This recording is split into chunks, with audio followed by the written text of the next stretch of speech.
प्रभु यीशु मसीह के नाम से आप सबों को जय मसीह की। नया स्वर्ग, नई पृथ्वी, नया यरूशलेम और नरक की श्रृंखला में मैं आपका हृदय से स्वागत करता हूं। आज इस श्रृंखला का चौथा भाग हम देखने जा रहे हैं और इस चौथे भाग का मुख्य शीर्षक है स्वर्ग के असली अधिकारी कौन होंगे या स्वर्ग में कौन रहेगा।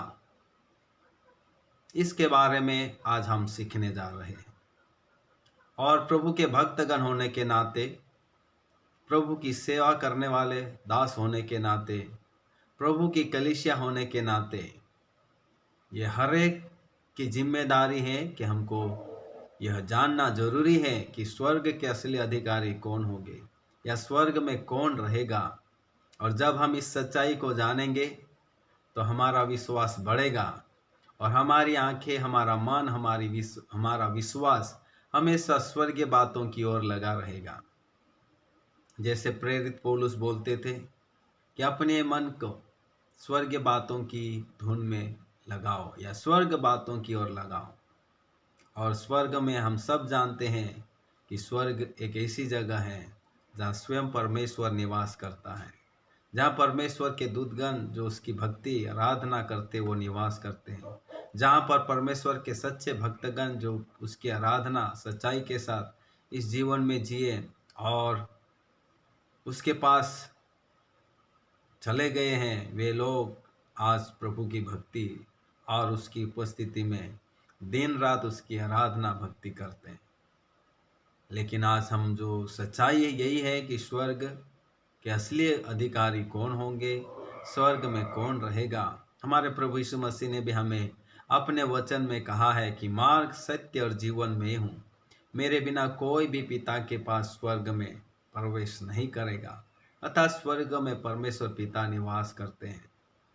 तो आइए हम देखते हैं कि स्वर्ग के असली अधिकारी कौन होंगे और स्वर्ग में कौन रहेगा। पहली बात इसमें एक सच्चाई है कि स्वर्ग परमेश्वर का रहने का निवास स्थान है। स्वर्ग में कौन रहता है? परमेश्वर रहता है। वो परमेश्वर का निवास स्थान है। बाइबल में लिखा है परमेश्वर ने मनुष्य को पृथ्वी दिया और वो स्वर्ग को अपना निवास स्थान बनाया।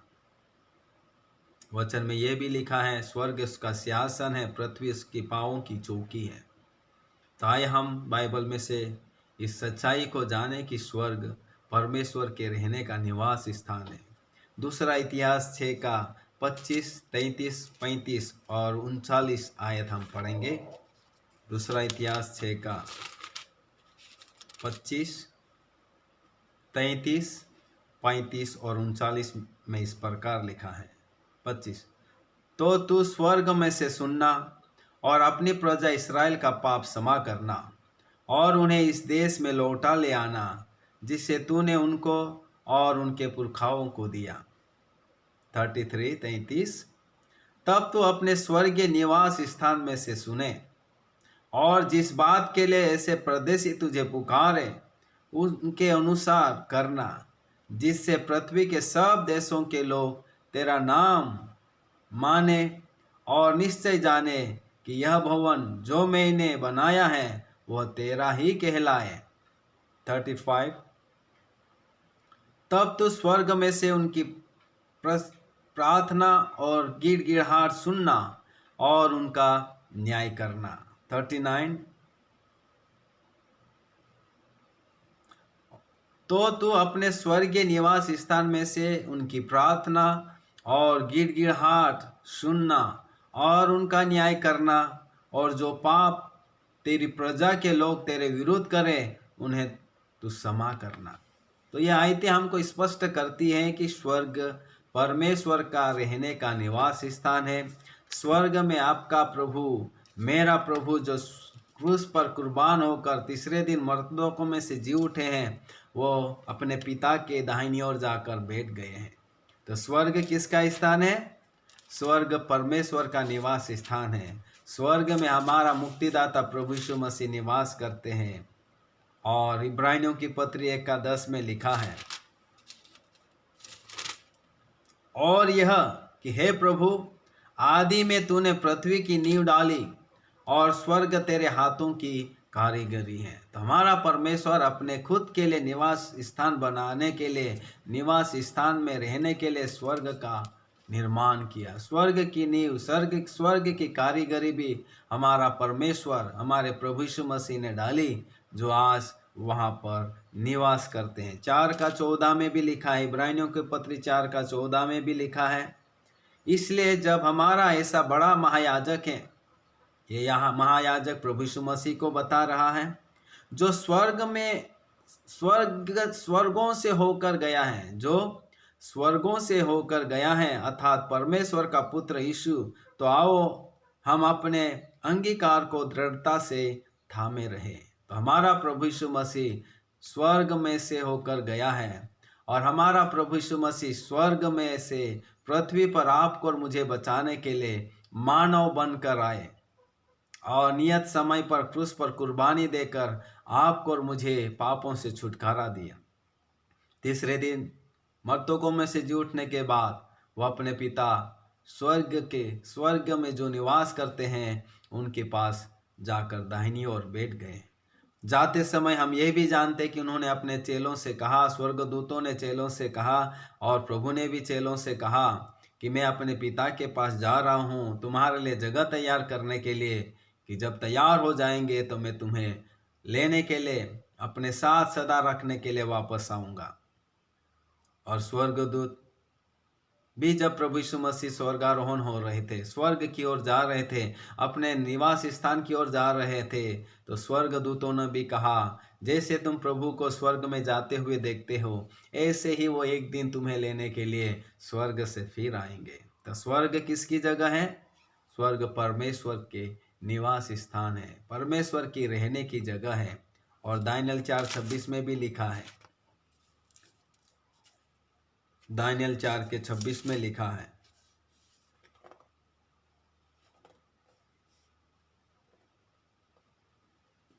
उस वृक्ष के ठूंठ को जो जड़ समेत छोड़ने की आज्ञा जो हुई है, इसका अर्थ यह है कि तेरा राज्य तेरे लिए बना रहेगा, और जब तू जान लेगा कि जगत का प्रभु स्वर्ग ही में है, तब तू फिर से राज्य करने पाएगा। जगत का प्रभु स्वर्ग ही में है, इसका क्या मतलब हुआ कि परमेश्वर पिता प्रभु यीशु मसीह हमारा मुक्तिदाता स्वर्ग में निवास करते हैं।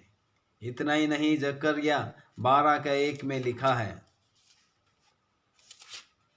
जकरिया 12:1, इस्राएल के विषय में यहोवा का कहा हुआ भारी वचन, यहोवा जो आकाश का तानने वाला, पृथ्वी की नींव डालने वाला और मनुष्य की आत्मा का रचने वाला है, उसकी यह वाणी है। यहाँ आकाश शब्द आया हिंदी में, लेकिन जब हम अंग्रेजी में पढ़ते हैं तो वह हेवन शब्द आता है। हेवन का मतलब है स्वर्ग। तो परमेश्वर ही है जो स्वर्ग की नींव डाली है, और वे खुद वहाँ पर निवास करते हैं, और स्वर्ग पर से वो संपूर्ण ब्रह्मांड का संचालन करते हैं। तो पहली बात हमने देखा कि स्वर्ग के असली अधिकारी कौन होंगे, स्वर्ग में कौन रहेगा। तो पहली बात हम देखते हैं कि स्वर्ग परमेश्वर का रहने का स्थान है, स्वयं परमेश्वर स्वर्ग में रहते हैं। दूसरी बात है, नया यरूशलेम परमेश्वर एवं उसके छुटकारे हुए पाए हुए लोगों का रहने का स्थान होगा। नया यरूशलेम, नया स्वर्ग, नई पृथ्वी पर परमेश्वर और उसके पुत्र प्रभु यीशु मसीह में छुटकारे पाए हुए लोग वहाँ रहेंगे। तो स्वर्ग में न केवल परमेश्वर रहेंगे, लेकिन साथ साथ में हम जो प्रभु यीशु मसीह पर विश्वास करते हैं, प्रभु की भक्ति करते हैं, प्रभु की राहों पर चलते हैं, हम भी वहाँ पर निवास करेंगे। हमारा स्थान भी स्वर्ग में होगा। हम भी हमारे पिता परमेश्वर के साथ, प्रभु यीशु मसीह के साथ निवास करेंगे। तो स्वर्ग आपके लिए और मेरे लिए भी एक जगह है जहाँ पर प्रभु के समय पर हमें भी उनके अपने साथ वो रखेंगे। तो स्वर्ग में आप और मैं भी रहने वाले हैं। स्वर्ग आपके लिए और मेरे लिए भी तैयार किया गया है। निर्गमन 19:4-6 में लिखा है, निर्गमन 19 का 4 से 6। बहुत ही महत्वपूर्ण बात है। निर्गमन 19 का 4 से 6। तुमने देखा है कि मैंने मिस्रियों से क्या क्या किया। तुमको मानो उका पक्षी के पंखों पर चढ़ाकर अपने पास ले आया हूँ। इसलिए अब यदि तुम निश्चय मेरी मानोगे और मेरी वाचा का पालन करोगे तो सब लोगों में से तुम ही मेरा निज धन ठहरोगे। समस्त पृथ्वी तो मेरी है और तुम मेरी दृष्टि में याजकों का राज्य और पवित्र जाति ठहरोगे। जो बातें तुझे इस्राएलियों से कहनी है वे ये ही हैं। चौथे में लिखा है, तुमने तो देखा कि मैंने मिस्रियों से क्या क्या किया है और तुमको मानो उकाब पक्षी के पंखों पर चढ़ाकर अपने पास ले आया हूँ। अपने पास मतलब स्वर्गीय स्थान पर ले आया हूँ। परमेश्वर आपको और मुझे बचाकर अपने पास रखना चाहता। और हम जो प्रभु की मंडली हैं, कलीसिया हैं, सेवक हैं, भक्तगण हैं, विश्वासी हैं, मसीह को भेजकर प्रभु ने आपको और मुझे अपने पास बुला लिया है, स्वर्गीय देश के नागरिक बना दिया है। इसलिए वचन में लिखा है, हम पृथ्वी पर परदेसी हैं। पृथ्वी हमारे लिए परदेसी जैसी है। पल भर के लिए हम लोग, कुछ समय के लिए हैं, कुछ सालों के लिए हैं, जहाँ पर रहते हुए हम प्रभु पर विश्वास करें, जहाँ पर रहते हुए हम प्रभु की आराधना करें और जहाँ पर रहकर हम प्रभु की सेवा, भक्ति और सुसमाचार का प्रचार करें। और हमारी आंखें जो परमानेंट अनंत काल के लिए, जो हमारे लिए निज भाग के रूप में स्वर्गीय जो तैयार किया गया है, वहाँ पर लगी होनी चाहिए। इसलिए वचन बार बार हमको याद दिलाता है कि इस पृथ्वी पर तुम परदेसी हो, तुम्हारी असली नागरिकता तो स्वर्ग में है। और यहाँ पर खुद प्रभु यीशु मसीह बोले कि मैंने तुम्हें मिस्र के हाथों से छुड़ाकर मानो गोदी में लेकर अपने पास ले आया हूँ। तो यीशु के जरिए प्रभु ने आपको और मुझे शैतान के फंदों से छुड़ाकर, पाप के बंधन से छुड़ाकर, नरक के बंधन से छुड़ाकर स्वर्गीय स्थान पर लेकर अपने पास रख लिया है। और हमको हमेशा आत्मा में अपने आप को प्रभु की उपस्थिति में महसूस करना चाहिए, हमेशा अपने आप को स्वर्गीय स्थान में महसूस करना चाहिए।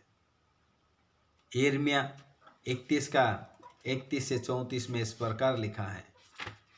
बहुत अच्छी बात है इसमें, जो आपके और मेरे विश्वास को और ज्यादा मजबूत करेगी। यिर्मयाह 31 का 31 से 34 बहुत अद्भुत बात है, जिसके द्वारा आपका और मेरा विश्वास और मजबूत होगा। 31 से 34। फिर यहोवा की यह भी वाणी है, सुन, ऐसे दिन आने वाले हैं जब मैं इस्राएल और यहूदा के घरानों से नई वाचा बांधूंगा। वह उस वाचा के समान न होगी जो मैंने उनके पुरखाओं से उस समय बांधी थी, जब मैं उनका हाथ पकड़कर उन्हें मिस्र देश से निकाल लाया। क्योंकि यद्यपि मैं उनका पति था तो भी उन्होंने मेरी वह वाचा तोड़ डाली। परंतु जो वाचा मैं उन दिनों के बाद इस्राएल के घराने से बांधूंगा वह यह है, मैं अपनी व्यवस्था उनके मन में समवाऊंगा और उसे उनके हृदय पर लिखूंगा, और मैं उनका परमेश्वर ठहरूंगा और वे मेरी प्रजा ठहरेंगे। यहोवा की यह वाणी है। तब उन्हें फिर एक दूसरे से यह न कहना पड़ेगा कि यहोवा को जानो, क्योंकि यहोवा की यह वाणी है, छोटे से लेकर बड़े तक सब के सब मेरा ज्ञान रखेंगे, क्योंकि मैं उनका अधर्म क्षमा करूंगा और उनका पाप फिर स्मरण ना करूंगा।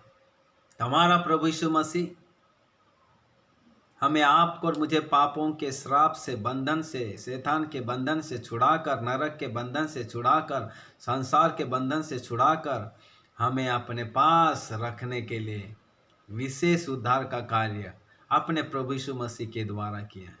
तो स्वर्ग आपका और मेरा रहने का स्थान है, जिसके लिए आप और मैंने कुछ नहीं किया। स्वयं परमेश्वर पिता ने अपने बेटे को भेजकर आपके लिए और मेरे लिए इस जगह को योग्य बनाया, स्वर्ग को हमारे लिए खोल दिया। और ये आपकी और मेरी जिम्मेदारी है कि दुनिया के अंत तक या हमारी ज़िंदगी के आखिरी सांस तक प्रभु यीशु मसीह पर विश्वास करें, उसकी आराधना करते रहे और उसके सुसमाचार का प्रचार करते रहे और बड़ी आशा के साथ स्वर्ग में जाने की बड़ी गहन आशा के साथ हमको ये भक्तिमय जिंदगी हमें इस पृथ्वी पर रहते हुए बितानी होगी। प्रकाशित वाक्य 21 के 3 में लिखा है और ये बात आपके लिए और मेरे लिए बहुत ही स्पष्ट हो जाएगी। प्रकाशित वाक्य 21 का 3 यहाँ इस प्रकार लिखा, फिर मैंने सिंहासन में से किसी को ऊंचे शब्द से यह कहते हुए सुना,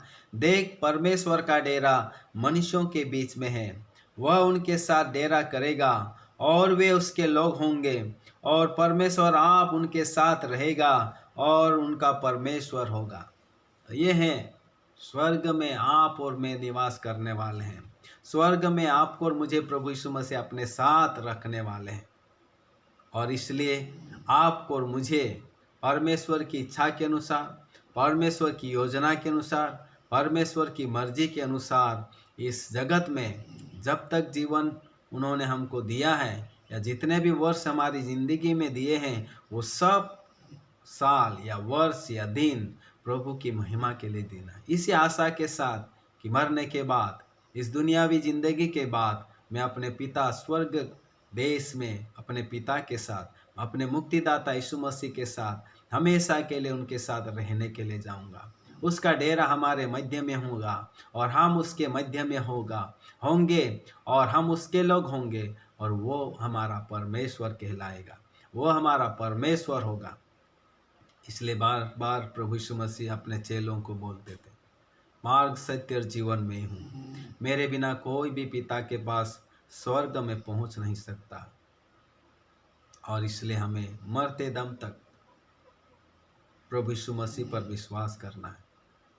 वचन में लिखा है, परंतु जितनों ने प्रभु यीशु मसीह पर विश्वास किया उसने उन्हें परमेश्वर की संतान होने का अधिकार दिया, अर्थात उन्हें जो प्रभु यीशु मसीह पर विश्वास करते हैं। आपका और मेरा रहने का स्थान भी स्वर्गीय देश है, हम वहाँ के असली नागरिक हैं।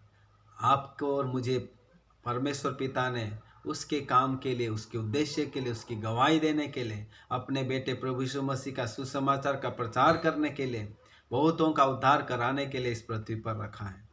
लेकिन एक दिन जब हमारा बुलावा होगा, हम सदा अनंत काल के लिए हमारे प्रभु यीशु मसीह के साथ, स्वर्गीय पिता के साथ स्वर्ग देश में निवास करेंगे। तो आज हमने देखा कि स्वर्ग किसका रहने का स्थान है, स्वर्ग में कौन रहेगा। पहला बात हमने देखा कि स्वर्ग में हमारा परमेश्वर रहता है और उसी स्वर्ग में परमेश्वर आपको और मुझे रहने का अवसर देगा और रहने के लिए हमें अपने साथ रखेगा।